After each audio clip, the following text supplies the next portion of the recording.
Hello, and thank you for joining us. Welcome from me, Michael Scott, in Oxford in the UK, and from my joint convener, Sanford Jayungar in Washington, D.C., to this, the 56th jointly promoted event between the Future of the Humanities Project and the Free Speech Project. The latter is sponsored by Georgetown University and the former by Georgetown University's Humanities Initiative in association with Campion Hall, Oxford, and the Las Casas Institute for Social Justice at Blackfriars Hall, Oxford. Together, the two projects consider issues concerning human dignity, rights, cultures, histories, traditions, and freedoms in a wide spectrum of educational activity, policy, expression, and aspiration.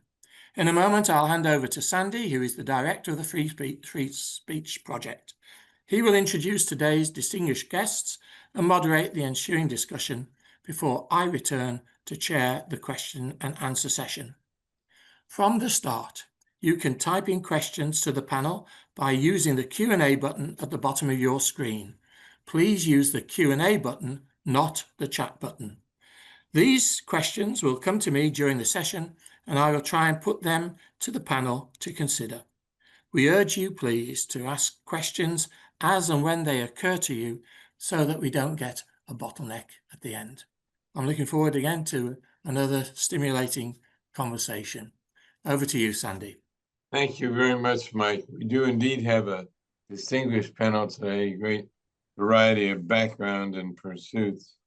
I would mention John O'Connor first, who is the regent of Blackfriars Hall at Oxford and is both a man of the cloth and a highly educated scientist. He has a PhD in applied superconductivity and electron microscopy from Oxford, among other academic distinctions. We also have Jennifer Jones, who directs the Center for Science and Democracy at the Union of Concerned Scientists in the United States. She normally lives in Florida, but is today in South Carolina. Lisa Singh directs the Massive Data Institute at the McCourt School of Public Policy at Georgetown University, where I also have the privilege of working, not at the Massive Data Institute, but at the Free Speech Project. She's also affiliated with the Institute for the Study of International Migration. And lastly, we have John Drakakis, Emeritus Professor of English Studies at the University of Stirling in Scotland, and a veteran of prior discussions on this series in the past. I want to begin today by acknowledging that the elephant in the room is Donald Trump, who has suspended a great deal of funding, not only for research projects in the United States, academic research projects, but also others around the world that were funded by the National Science Foundation, NIH, and other American entities. And some of his supporters and he have said that what they are after, beside the usual waste, fraud, and abuse line, is woke science.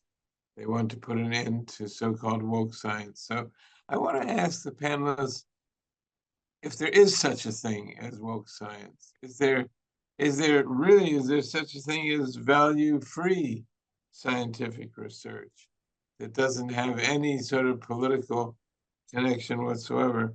I mean, I'd like to ask Lisa Singh to start us off on that point. Do you perceive what the administration means in this case, Lisa? Well, I've heard their talking points on it, but I think the idea that science is partisan and is used as a partisan weapon is problematic, right? Because science is the basis for different forms of critical thinking.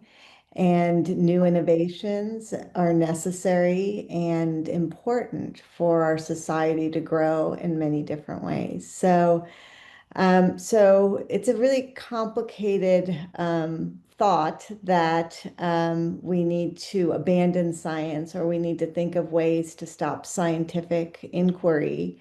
Because when we don't engage in scientific inquiry, we're losing a really important stream of critical thinking. And I think it makes what we do as scientists very complicated, because we don't want to get into the politics of the, most of us who are in science, particularly those of us who are in computer science, like zeros and ones, right? And we like to think about things from a very clean perspective and prove what we're doing is sound research. And so this has been a real issue, and a real critical time for us to begin to rethink how to make science trustworthy to the public, so that they will understand that it is not partisan. It is value driven, of course, because we care about improving outcomes for people, but it doesn't have to be driven by values that we don't all have interests in maintaining. John O'Connor, I'd like to ask for your thoughts on this issue. First of all, have the same issues come up in the United Kingdom from Yeah, time to time?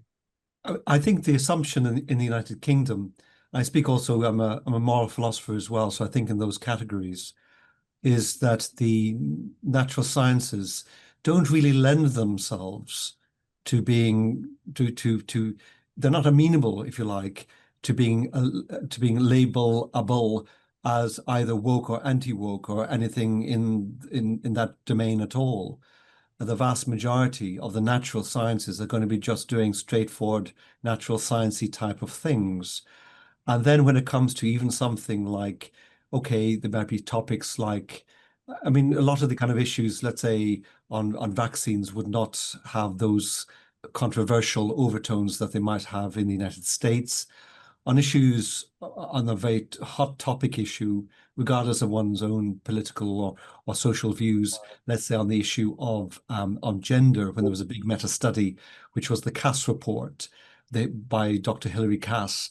Her job was to review the evidence and to go with what that evidence led to.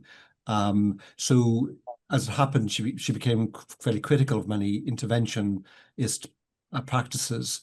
But I mean, at least in principle, she was very much expected, mandated to come to contrary conclusions if the science drove things in that way. Now, the science can be disputed, and the interpretations of the science might be disputed, but there is a sense that there is nonetheless an expectation that it will be based on fundamentally objective, evidence-based terms. So even in those hot topic kind of issues, that at the end of the day, the sort of the bottom substrate is going to be good old-fashioned scientific kind of reasoning, which will, and if there are deficiencies in the studies, then you can go out and do new studies. But those studies again would have to be done by objective, proper scientific standards that can be criticizable and should be transparent.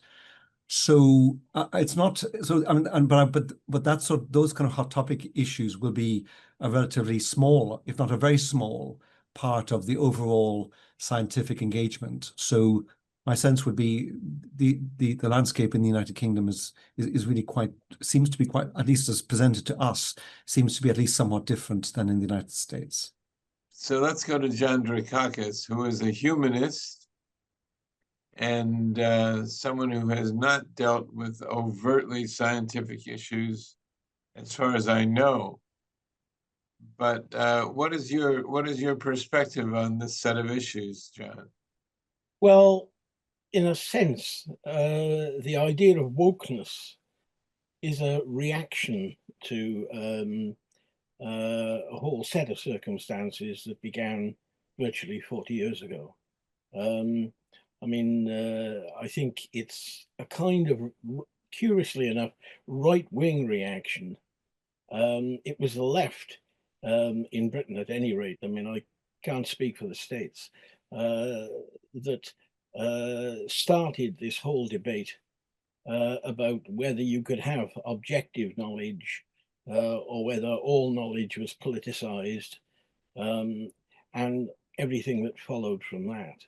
And gradually the right has taken this over. I mean, it's interesting that it should be somebody like Donald Trump who has been furthering this kind of anti-woke agenda. But he's also furthering the idea that there is no such thing as truth. And it seems to me that this is where the humanities engages with what I think probably would be a feature of science, which is, research is specifically designed to get at truth ultimately. You can decide ultimately whether something is true or false by marshalling facts, testing those facts, etc.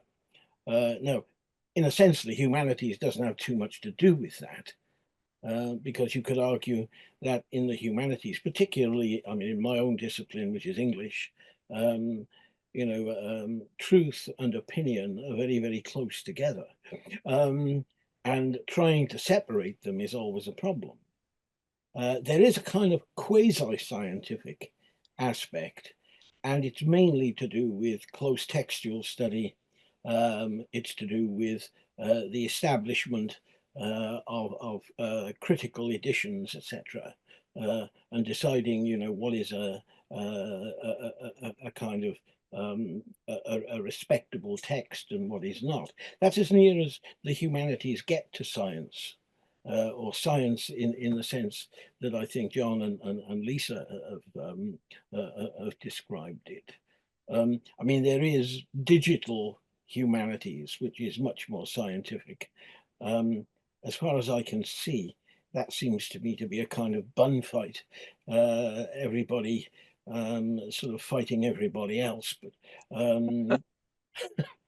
I think trying to establish itself as an area of the more general discipline. But that's my view.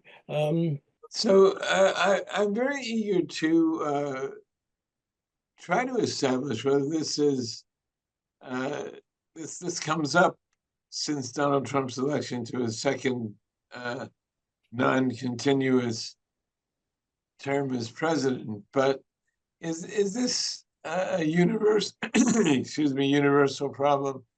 Some people have said that Brexit in the UK had done some damage to science there because of making connections to Europe and the European community more difficult. John, do you think that's true? There's two Johns here.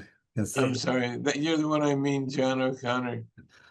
It was interesting. There was a news release yesterday about, so there is this big EU-wide big kind of collaboration scheme, scientific collaboration scheme called Horizon.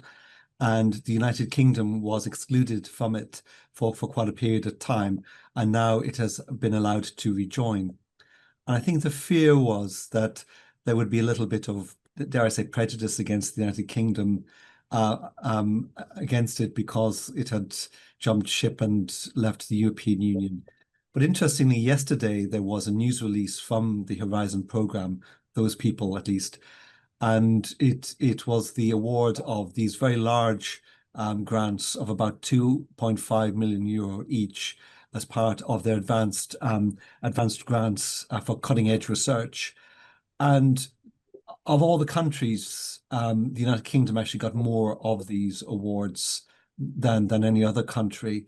And in one particular case, I mean, Oxford got 7 of these. Cambridge managed to get 11 of these. And my understanding is the whole of France, if they'll excuse my mentioning this, got 23 of these. So what I'm getting at is that again, evidence here to indicate that the European Union was going to be discriminating against the United Kingdom would at least not be borne would not be supported by at least this particular scheme, which would have been fairly, I think, well scrutinized in terms of blind reviewing and that sort of thing. So all I can say is that the signs are looking up, even if there are going to be some difficulties. Probably the biggest difficulty is going to be around visas.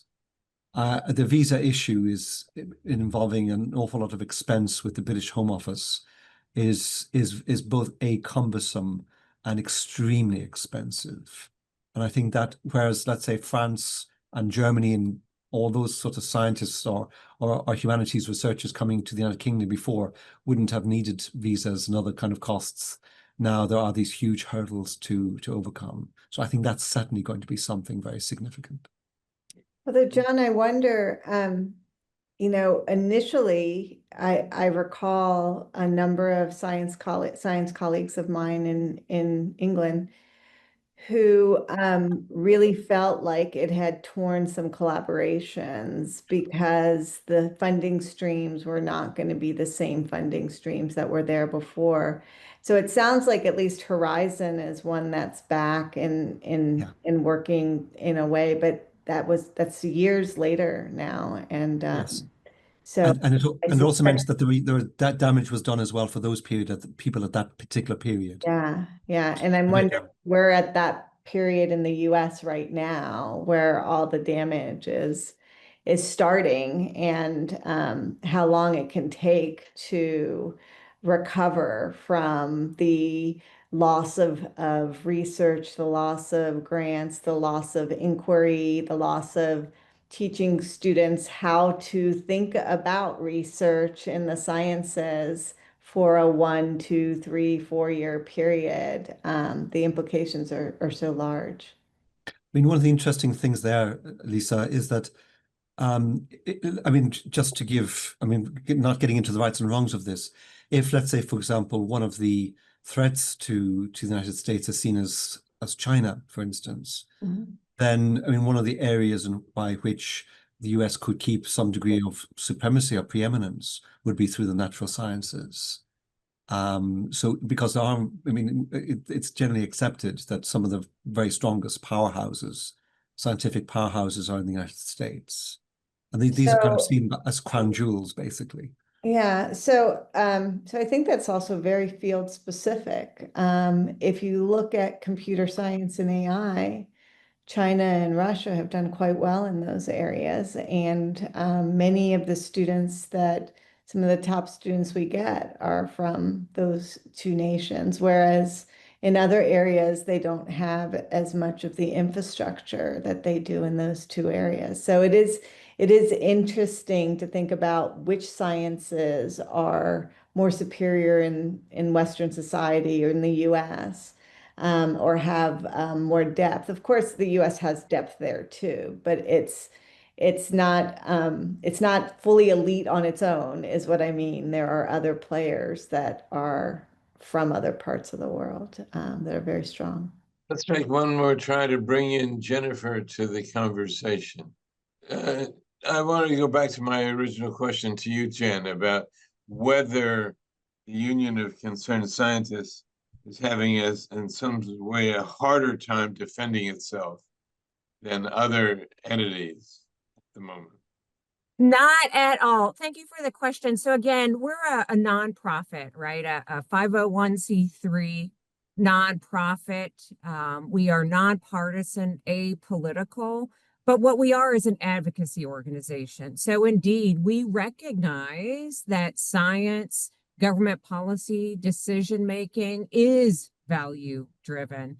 And so, we really see our main role as advocating for science. At the Center for Science and Democracy, our goal is really, especially federal science, should be independent of political influence. So if I go back to the original question around wokeness, my home state is Florida. Until a few years ago, I was a professor at a large state institution in Florida, and I'm sad to say we sort of were the original inventors of the recent anti-woke movement. And we saw our governor, Ron DeSantis, come after faculty and change policies and state laws. And ultimately, this anti-wokeness is just about obtaining power. It's about power. You know, they get to say anything is woke that they disagree with. And the idea is really to silence voices that get in their way. And so historically, especially before COVID, this would have meant trying to silence voices, you know, researchers, scientists doing the work that was showing the impact of oil and gas industry, showing the impact of climate change. And so sadly, we get to COVID, and what we see is just a whole new escalation of disinformation. Disinformation being driven by sort of a new populist political paradigm and meets those industry goals of profiteering. And so, you know, now just saying wokeness for anything they disagree with. In the United States, scientists and science have historically been extremely well regarded. Pew has done a study for decades that ranks different career fields and disciplines and folks. And scientists always rate really highly up there, way above certainly politicians, even certainly above folks like doctors, even lawyers. And, you know, I think what we're seeing now is just that the sidelining of science when it becomes inconvenient. What are you going to do about it? I'm Well- very interested in everyone's views about how to I find myself wanting to use the word strike back, but we don't want that terminology here. I'd like everyone's views on that, including John Drakakis, who I think has had. Well, yeah. When you say strike back, I think universities, particularly in Britain, have already sold a pass. There's been a strong emphasis on science subjects in university and in the university sector, and there has been a reduction of art subjects, particularly the languages. And I think that universities have tried to respond to what they perceive to be the changing emphases in society at large. Now, this is a long way from, you know, the idea of research trying to get at some sort of established truth. I mean, truth is never established forever because it changes from, you know, one generation to the next. But I think that there is a problem here. I mean, we're talking at the moment, and we have been for the last 10 minutes or so, about institutionalized knowledge. I mean, I think the Horizon, correct me if I'm wrong, John, but the Horizon scheme is deliberately designed for institutions, and there was a scheme before then that did that, and Britain, up until recently, has been cut out from that because, of course, of its stance on Brexit. But I mean, it seems to me that to go back to the title of this conversation, which is can independent academic research survive? Well, in science, it tends to be team-led. In the humanities, it tends to be individual. And I think that I don't see any change in that, except, of course, that it will be more difficult in the humanities to get money for these things. And I think as a result, in the humanities generally, and in, you know, sort of institutionalized knowledge production generally, the move has been towards, you know, team issues, whereas again in my own discipline, the nearest you get to a team a sort of issue is where you can gather a group of people together to produce you know, new sort of editions of novels, plays, or whatever. And that's as near as you get. But every individual goes off and deals with their own particular text under the sort of watchful eye of either one or possibly two general editors.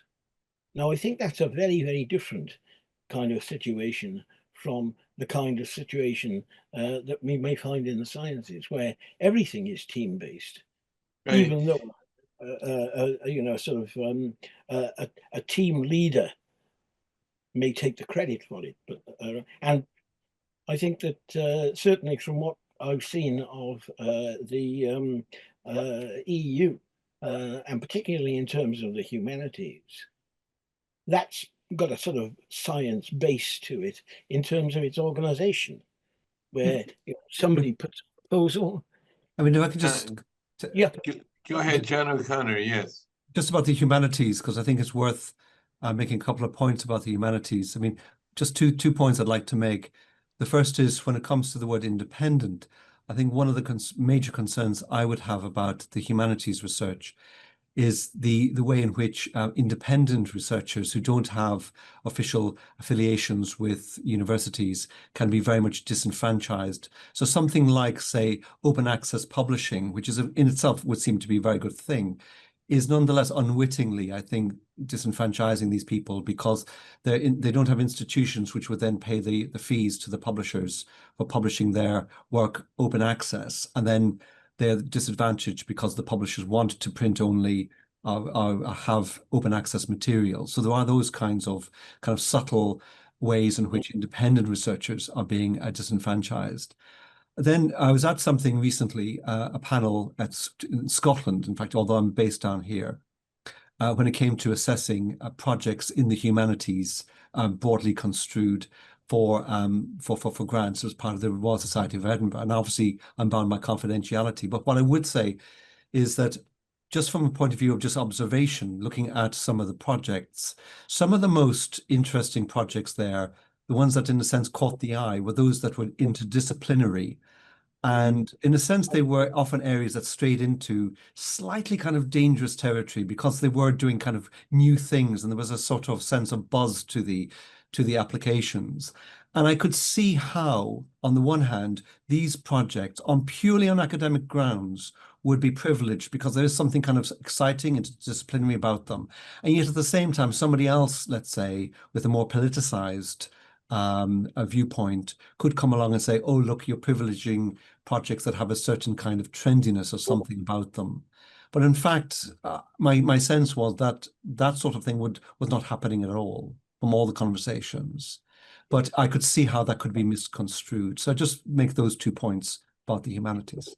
Your point about dangerous territory, I'd like to go to Lisa and Jennifer about whether their work has been, this is actually a subtle and valuable way of looking at this question.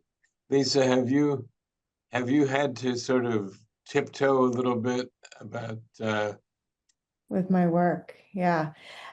So lots of great points there too. And I'd love to come back to the how we strike back idea later on. But Yes. at this point, so I do a lot of work in all areas right now that are probably somewhat not ideal. So I do work on forced displacement and migration, which I look at different types of predictive models and how we could use those during times of crisis. And so all of that type of funding around related to immigration and those things is obviously not a good spot to be.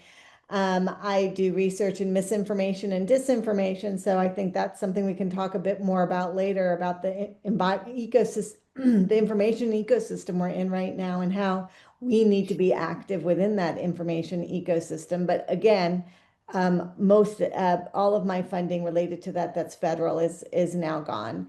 And then sadly, a program that I did expect it to get cut, but didn't get cut until just a week and a half prior to 12 undergraduate students from around the country planning to come to Georgetown. It was a research experience for undergrads in computer science. in computer science. We have very, we're not well diverse, we're not diversified, and this grant was focused on increasing participation among women and other groups that are not well represented in computer science and giving them research experiences that they may not have in their home institutions. So 10 days prior to them coming, we were informed by the National Science Foundation that they were terminating my grant. I believe, and this is just my feeling based upon the new verbiage that's there about what they allow and don't allow. I believe it's because my grant had terms like gender and diversity in it. And at first I was just so sad and devastated, like, oh my gosh, how am I going to tell these 12 students a week in advance that they can't come? And then the next day I woke up and I was mad and angry. And I was like, no, no, no, they are coming. I am not ruining their summer. And I just started asking everybody for funding little by little. And we now do have that cohort of students here at Georgetown. So one way to fight back is actually to just ask, and people want to help if they can, even if it's a little bit and a little bit at a time. I think there's a real importance to getting out there, knowing some of our funding, traditional funding is going to go away, and we have to find new ways of funding our labs. John is right. We tend to have bigger labs, and it's going to slow down the progress of research when we can't have as big a lab. But at least we should try to have as many students, as many faculty as we can. And then what we need to do is we need to collaborate even more, because our resources are tighter, to work on slightly different problems that complement researchers at other institutions, building different consortiums so we can get as much work done. I think that's vital right now at this moment so that scientific knowledge doesn't get stifled. Well, that's a very inspiring story of salvaging something, despite some developments that seemed catastrophic. Jennifer, back to you on this fighting back question, or surviving in a different way. I want to interject one remark here. During Donald Trump's first term, people said that there were certain things being harmed that would take decades to repair. And I'm not sure that has turned out to be true, whether it has or not. But please, how do you fight back? Well, first off, I do think we need to be clear that, Trump 2.0 is not like the first time. This is so much bigger and more severe and impactful when we look at the cuts to staffing, the cuts to researching, the sheer change in policy and law. So, I think a couple things when we think about, quote, fighting back or really fighting for public science is that, in the US, first off, we recognize this is science for the public good. This is our tax dollars to fund cancer breakthroughs for our family, dollars to fund, clean water treatment research. It is money that gives us the health, safety, and dignity we want for our communities and families. And so, making it clear to our communities, to society, the value of public science, not to mention the economic value, so much data over decades showing for every dollar invested in public research and development, it's a multiplier effect, $1, $2, $3, $4 that goes on to spur private investment in the economy. So as we've seen around the country, when we've seen the collapse and dismantling of grants, especially like NIH grants, I think a lot of smaller colleges and universities also have been extremely hit.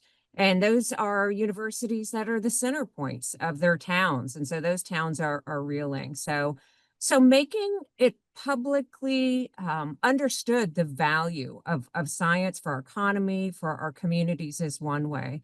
But also we absolutely have to push back on the policy and on the legal front. And that's a big part of what we do at the Union of Concerned Scientists, is that so many of the policies, the executive orders that Trump has put in this administration, every day we're finding out through the courts that they are indeed illegal.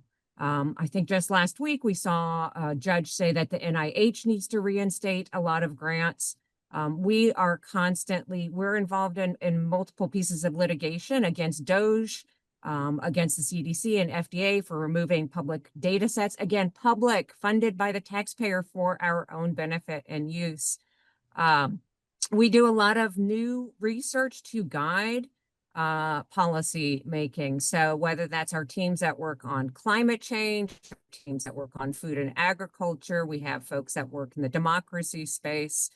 And so using the best available data, evidence that we can also produce to fight for good policy.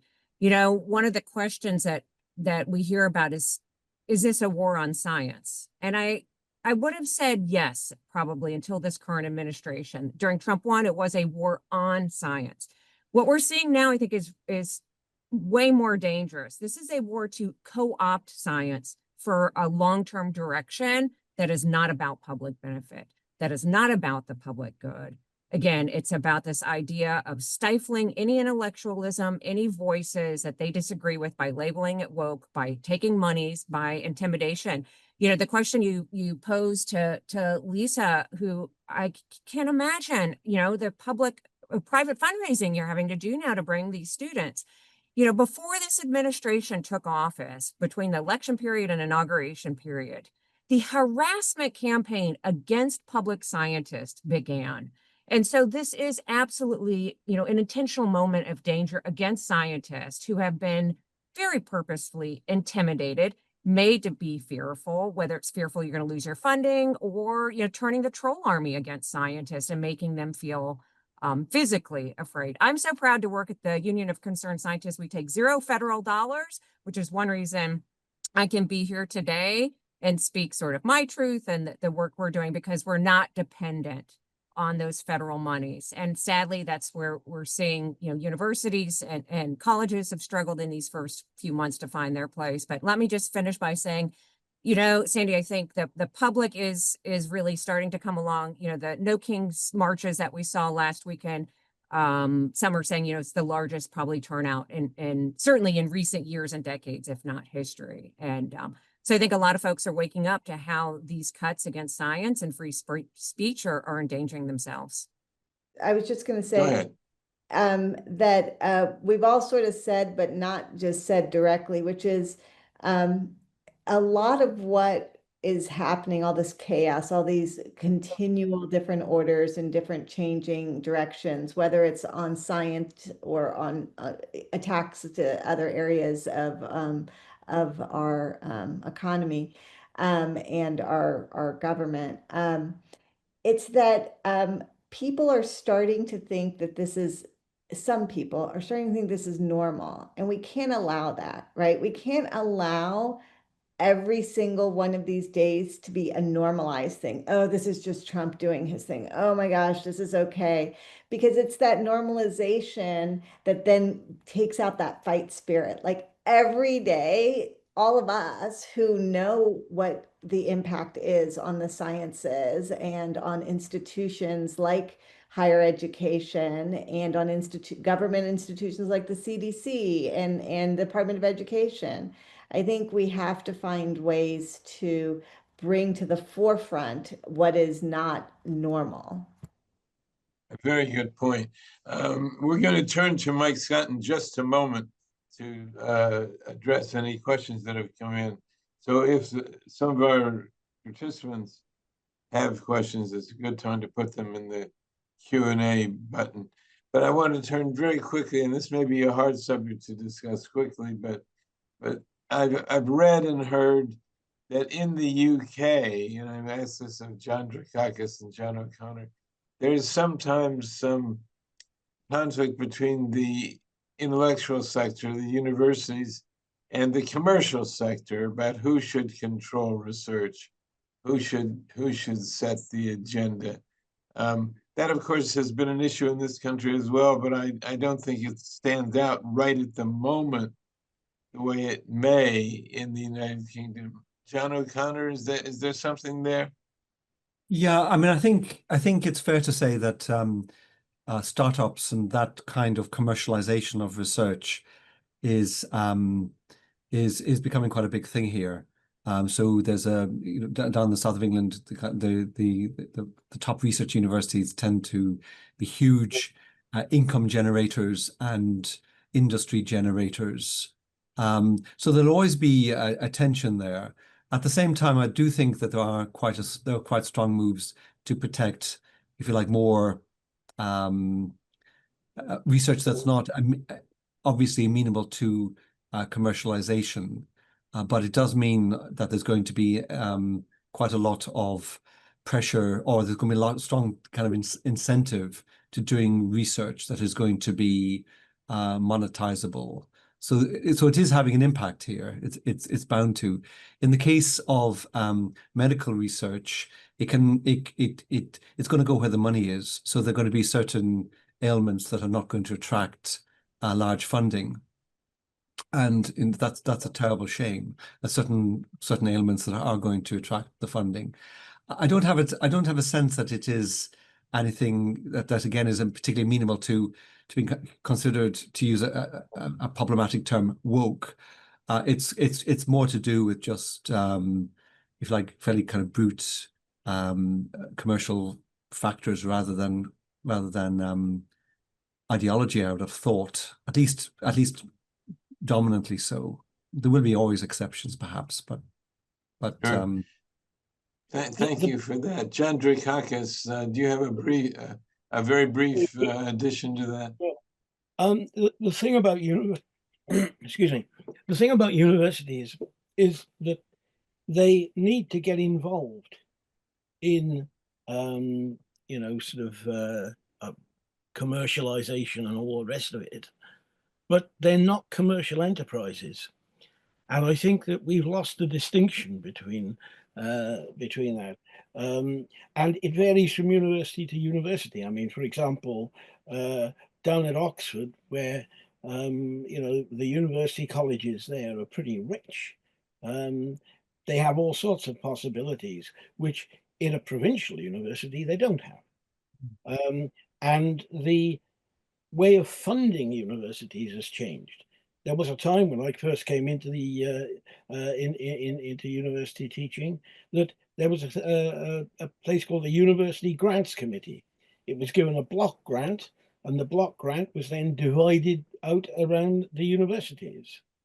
That changed, and the cuts began in the early 1980s, and of course it continued ever since. And what you have now is an administrative sector in the university that is specifically designed to generate income, and it's to generate more income than the money that that is provided by the centre. So these are very complicated issues, and I'm afraid that we're in the middle of another round of cuts. Universities are now making people redundant. They're reshaping curricula. The humanities are suffering quite considerably, I think, in this. And as you can see from the union activities in Britain, the university and college unions, demonstrations, strikes, things of this kind, these are all happening. And this is to do with, funding and the way in which, I suppose, the administration, the bureaucracy, has managed to gain control of particular universities. Thank you, John. Mike, are you there? Maybe a good time now to turn to you to pass on some questions from our audience. Thanks very much. Just to take that on a bit further, really, perhaps Lisa, you might just answer this one. Do you think that universities, following on from what John has just said, do you think that universities are losing their autonomy in the United States? Did you say my name? I didn't hear. Yes. Yes. Just to be sure. I think some universities are. And I think here's where we're seeing a difference in how wealthy a university is, right? So one of the wealthiest universities, like Harvard, has put enormous amounts of money towards fighting against losing autonomy and trying to stand up to some of the different losses of income, as well as the request to reduce diversity. And so there are places, Georgetown would be another one, where I think they're trying to maintain as much of their autonomy as they can. However, I do think state institutions and institutions that are smaller are much more dependent on finances that are not tuition based and other types of finances that are necessary to run their universities. In those instances, I do think we are seeing some of the autonomy go away, and that is very scary and is really something we should be concerned about, because universities have been this independent entity and this beacon of critical thinking and intellectual thought that may be getting stifled by this secondary way of getting controlled a little bit. Thank you. Jenny, have you got any comment on that? You know, that's a really scary proposition. I do think universities are really in increasingly more danger to lose autonomy. If I look again at my home state of Florida, what we see is the government trying to create a system of command and control at all levels, right? So this starts at the highest level, where you have now presidents being appointed at universities who have no expertise in higher education, presidents being appointed who are explicitly partisan, explicitly with a specific religious background that they say they're bringing to a public university, all the way down then to the middle layer of laws and policies that are meant to strip, here in Florida, curricula of various topics and issues that they might disagree with, and then all the way down to the faculty level of commanding and controlling what faculty can and can't say based on those policies, restricting funding, creating policies that would allow the governor to basically fire tenured professors at will, encouraging students to record and spy on their faculty and report them. And so when we see that, then at some of the private large institutions that Lisa was mentioning, think your Cornells, think your Harvards, what we see, you know, happening in those cases is where the president almost unilaterally says, I don't like what's happening on your campus. In many of those cases, that was student protest. You will change your departments, you will change your policies, you will change what you're teaching, or else. And if that isn't a loss of autonomy, you know, I don't know what else. That is absolute fear and intimidation. And again, it's about political control and power.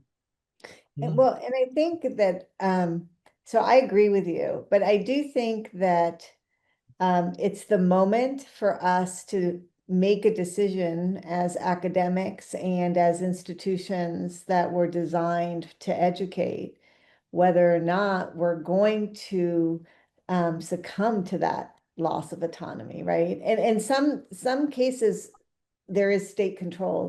That's a whole different ball of wax. But in cases where there's a different board of directors and it's an independent board of directors, if they're choosing to give more control to the federal government or to other governments, or allowing them to influence their curriculum, that's something that we really have to be concerned about. And I hope that institutions that can stand up choose to fight it, even though it's expensive. John, There's not a lot yeah. of hope there when we don't even see Congress standing up for the separation of branches. So that's really worrisome. And it puts a lot of responsibility, indeed, on universities to defend themselves, when in fact those layers of defense should be in place with some, you know, co-equal branches of government, which is essentially dissolved. Absolutely. Congress should be the ones handling this and taking care of the situation. But in the vacuum that's there, will universities be the ones that fill that or not? It's an interesting question that we'll see. John O'Connor, can I turn to you and ask you about Oxford University, because last year there were a number of student demonstrations in Oxford. How did the authorities on the whole, the authorities of the university and the authorities of the various colleges, how did they contain that so that there's still free speech, but for the students? Yeah, it's But obviously it's organized. it was massively sensitive, as you can imagine. So Oxford, unlike other universities pretty much in the United Kingdom, maybe Cambridge, divided into colleges. So when it came to student bodies, and all students are members of colleges, so as well as operating in their respective departments and faculties, they also have their student common rooms. So instead of having, let's say, huge kind of bodies, you're talking about, say, for graduate students in some of the colleges, say a common room of about 400, 500 students, undergraduates, postgraduates. It was very difficult, and there was a sense in which many of the authorities in the university, and I speak in very general terms, were trying to contain things and trying not to provoke, and also trying to enter into conversations with the different parties. But there were incidents nonetheless, including the disruption of exams and the invasion of the Vice Chancellor's office. I think that, I mean, towards the end, various kind of trespass notices with the threat of legal injunctions and those kinds of instruments very much came into play. The university itself was very careful not to take sides. It was also very careful, I think, and I have to say the university was very careful on this, to protect, all its students, Jewish students and those, say, Muslim students, for example, and others too. I think there were concerns that some of the main driving forces behind the cameras may also have been from outside the university, which was a complicating factor. I have to say, I mean, some universities have had kind of whistleblower policies, which almost kind of encouraging people to report certain kind of views expressed or whatever it might be in universities. But the University of Oxford itself has been pretty strong on resisting those kinds of moves. But I mean, part of what it has to do, therefore, is in order to protect free speech, it has to protect, let's call it left-wing speech and right-wing speech. It has to protect, both kind of conservative and liberal. And I think the kind of, my sense is and it's maybe a generational thing, is that there is a fear among, let's say, certainly among let's call it a middle-aged kind of broadly kind of liberal, broadly kind of left-wing kind of group, that freedom of speech has become a sort of right-wing, associated with right-wing kind of broadly kind of politics. And that sort of scares them, I think, because, but again, I think they would want to defend a paradigm in which it's evidence-based. You can disagree, but it has to be, even in the humanities, where evaluation might be, and more subjective factors would come into play. Even there has to be a sense where you're very much accountable to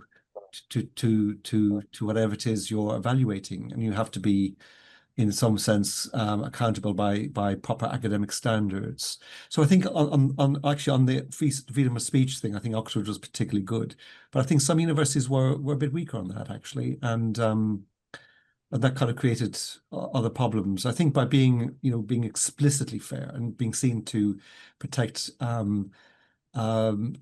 society, student groups and so on, whom they didn't particularly like themselves, let's say, was what probably stood them in good stead, because it meant that there was some protection to the university as well when they came out against other kind of voices. But it was a very delicate and it was the kind of issue that even the slightest provocation could have made things a lot worse for a lot of people. So it was a tense time. Thanks for that, John. John Dukakis, I mean, from the Scottish point of view, have there been demonstrations at Scottish universities in recent times? Well, I mean, I'm out of the system and have been for a while because I'm retired, but I haven't been aware of them. And I think it depends. Sterling was always regarded as a very left-wing university. I mean, the last time there was a demonstration there was in 1972 when the Queen visited. But that was Was it because she came on her own, or okay, no, never mind. no. I won't go into that. But no, I think that and a lot of students in Scottish universities, of course, have, you know, their base is home. So, you know, they come into the university, get their tuition, and then go home. So you don't have that kind of sort of ferment in quite the same way. Glasgow, perhaps occasionally. I think there have been one or two problems there. Edinburgh, I don't know. But no, it's a slightly different kind of situation from the situation, say, you know, in English universities. I mean, Scotland is a law unto itself in that respect. You know, How about in the US? There have been lots of demonstrations, and I understand some universities are having to go before Congress about some of the demonstrations. Lisa, have you got any views about that? yeah, so I do think universities have handled it quite differently, depending upon the situation. So at Georgetown, we haven't had as many large scale demonstrations, and any of the ones that we've had have tended not to be students. They've tended to be others who've come from from not our campus and come onto campus. But I do think this is a really important point you're making, which is um, when I was younger and I was in college, I knew a lot of people who had very different opinions than me, and we would just sit and debate them, and we'd have conversations. And yeah, sometimes we would, you know, get really riled up about our conversations, but ultimately we didn't have this hate for people, or we didn't have this hate for the other thought. And I think now, because we're in this very fractured information ecosystem, people are exposed to one viewpoint in a really, really stark way, where they don't actually see the merits of the other viewpoint because they're always bombarded with a single viewpoint. So then when they go to actually have conversations with others who might have the other viewpoint, which is in itself a rare thing, but if they do go, they're not open to the ideas that their ideas might not be the best one. And maybe they are, but they're not even willing to kind of have that conversation.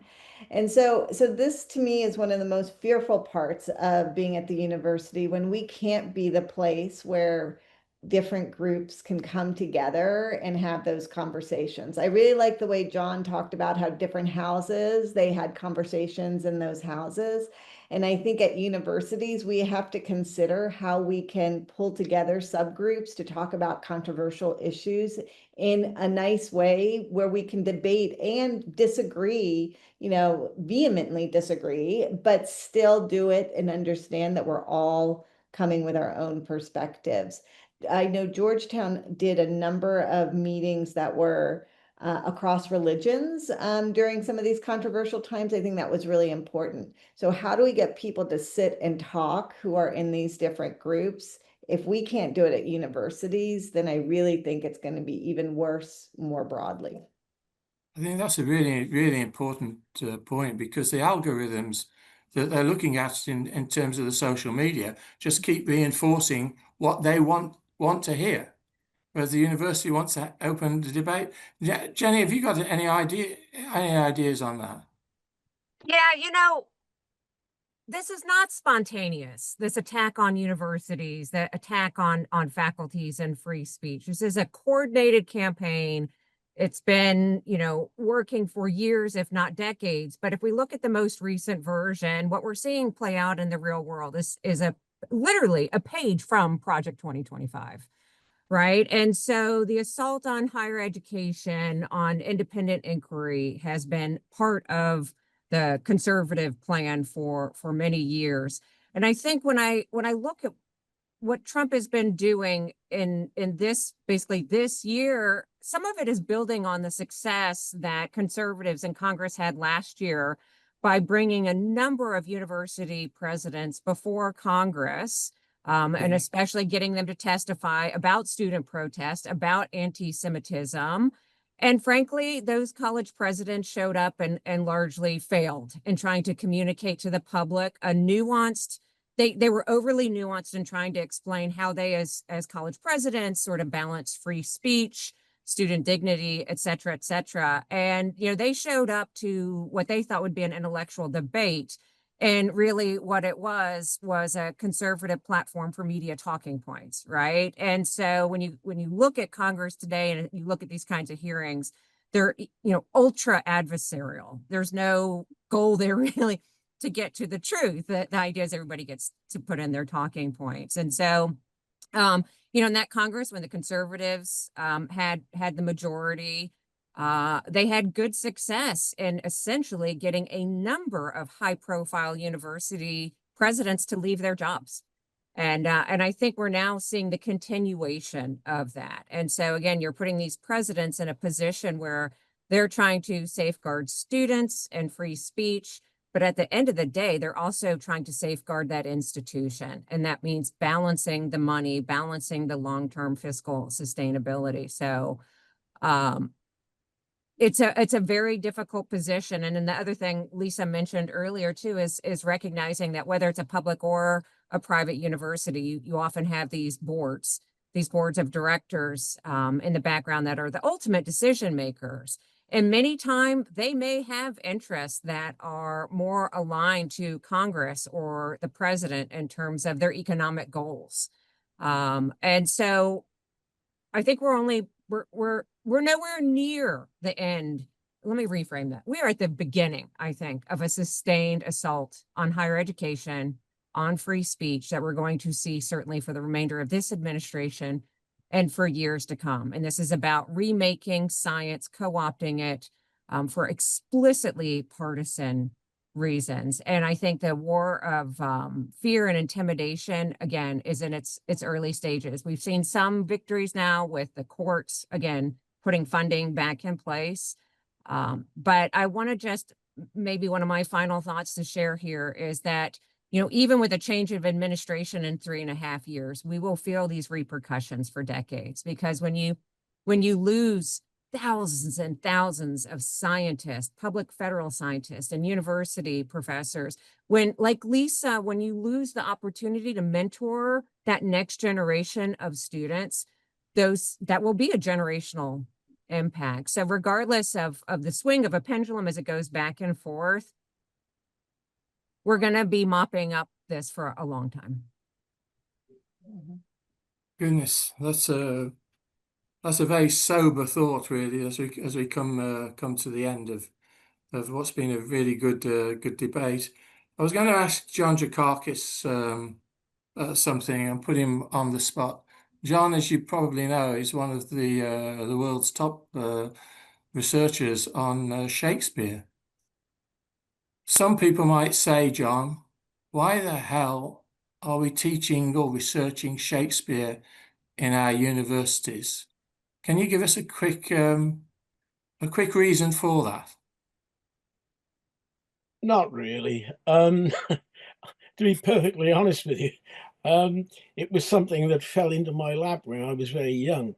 And the more I've researched into Shakespeare in the 16th century, the more I've become interested in it. But the thing is, you become interested in it from a kind of 20th century, 21st century perspective. So, you know, you're looking at the past and you're thinking about the present. So, I mean, this idea of, you know, these sort of outdated playwrights and all the rest of it, why bother with them? Well, I think this is a problem for those people who really have no imagination. And there's nothing more I can say to it. I mean, I get this from my wife all the time. You know, why are you bothered with Shakespeare? And I'm bothered with Shakespeare because many of the issues that we confront are there, and certainly in the late 16th, early 17th century. So that's my reason. It's not a reason that will convince anybody, but to be perfectly honest with you, I don't care. I carry on doing what I do because I like it, and that's good enough for me. Good. Any other comments about that? Should we still be teaching Shakespeare, Lisa? Well, I think we should. Actually, when I was an undergraduate, one of my majors was English, and I was a huge Shakespeare fan. So, so I do think critical thinking comes in all different ways, and the more exposure we get to different types of critical thinking, whether it's analyzing literature or thinking about quantum physics, we need to kind of expand our brains and think critically and think about how all these different very different fields connect and come together. I will make one point, like kind of one last thought about what Jenny was saying and what John was saying.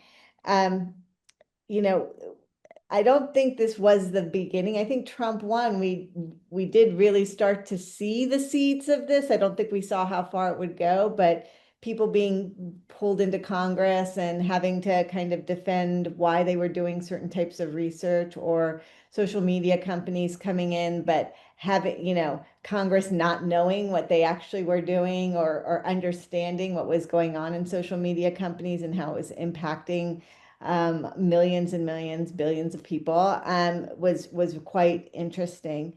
But I think she's correct in saying that this is not a short-term battle. This isn't just a year or two battle. The repercussions are going to be large. All the data that's lost, all the data that's not being collected for different scientific projects, all of the people who aren't being mentored, all of the people who are whose labs have just been shut down, and just to get them up and running again will take quite a bit of time.